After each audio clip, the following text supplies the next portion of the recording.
जय श्री बालाजी की राधे राधे। कार्तिक कथा को सुनो सभी सहज मन लाए, 13वां अध्याय लिखूं श्री प्रभु शरण में आए। दैत्यों के तीक्ष्ण प्रहारों से व्याकुल देवता इधर उधर भागने लगे। तब इंद्र आदि को इस प्रकार भयभीत देखकर गरुड़ पर चढ़े भगवान विष्णु युद्ध में आगे बढ़े। उन्होंने अपना शारंग नामक धनुष उठाकर बड़े जोर से टंकार किया। इससे त्रिलोक गूंज उठा। पलमात्र में ही भगवान विष्णु ने हजारों दैत्यों के सिर काट गिराए। यह देखकर जलंधर के क्रोध की सीमा न रही। फिर तो भगवान विष्णु और जलंधर में महान संग्राम हुआ। बाणों से आकाश भर गया। लोग आश्चर्य करने लगे।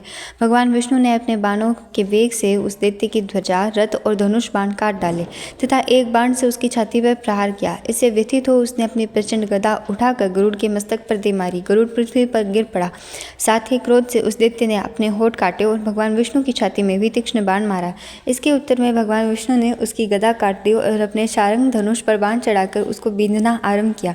जलंधर भी उन पर अपने पैने बाण बरसाने लगा। उस समय जलंधर ने भगवान को कई पैने बाण मारे, उनके दिव्य धनुष को काट दिया। धनुष कट जाने पर भगवान ने गदा ग्रहण कर ली और शीघ्र ही जलंधर को खींचकर मारी, परंतु उस अग्निवत अमोघ गदा की मार से भी वह चलायमान न हुआ और मदोन्मत्त हाथी समान उसे यानी कि गदा की मार को भी फूल ही माला समझा।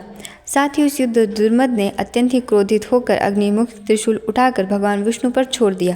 भगवान ने शिवजी के चरणों को स्मरण कर नंदक नामक त्रिशूल से उसके त्रिशूल को छेद दिया। जलंधर ने झपट कर भगवान की छाती में एक मुष्टिका मारी। इसके उत्तर में भगवान विष्णु ने भी उसकी छाती पर अपनी मुष्टिका का प्रहार किया। फिर दोनों घुटने टेक कर बाहों और मुष्टिकाओं से बाह्य युद्ध करने लगे। कितनी ही देर तक भगवान उसके साथ युद्ध करते रहे। जब वे कुछ श्रमित से हो गए तब सर्वश्रेष्ठ मायावी से भगवान उस दैत्य से मेघवाणी में बोले, हे रण दुर्मद दैत्य श्रेष्ठ, तू धन्य है जो इस महायुद्ध में इतने बड़े बड़े आयुधों से भी भयभीत न हुआ। तेरे इस युद्ध से मैं बड़ा प्रसन्न हूँ। तू जो चाहे वर मांग, मैं अदेय वस्तु भी आज तुझे दे दूंगा। मायावी भगवान विष्णु की ऐसी वाणी सुनकर जलंधर ने कहा, हे भावुक, यदि आप मुझ पर खुश है तो यह वर दीजिए कि आप मेरी बहन के साथ तथा अपने सारे कुटुंबियों सहित मेरे घर पर निवास करें। नारद जी कहते हैं, उसके ऐसे वचन सुनकर भगवान को खेद तो हुआ, किंतु उसी क्षण उन देवेश ने तथास्तु कह दिया। अब भगवान विष्णु सब देवताओं के साथ जलंधरपुर में जाकर निवास करने लगे। जलंधर अपनी बहन लक्ष्मी और देवताओं सहित भगवान को वहां पाकर बड़ा प्रसन्न हुआ। फिर तो देवताओं के पास जो रत्न आदि थे उसके स्थानों पर दैत्यों को स्थापित करके जलंधर पृथ्वी पर आया। निशुंभ को पाताल में स्थापित कर दिया और देव, दानव, यक्ष, गंधर्व, सर्प, राक्षस, मनुष्य आदि सबको अपना वशवर्ती बनाकर त्रिभुवन पर शासन करने लगा।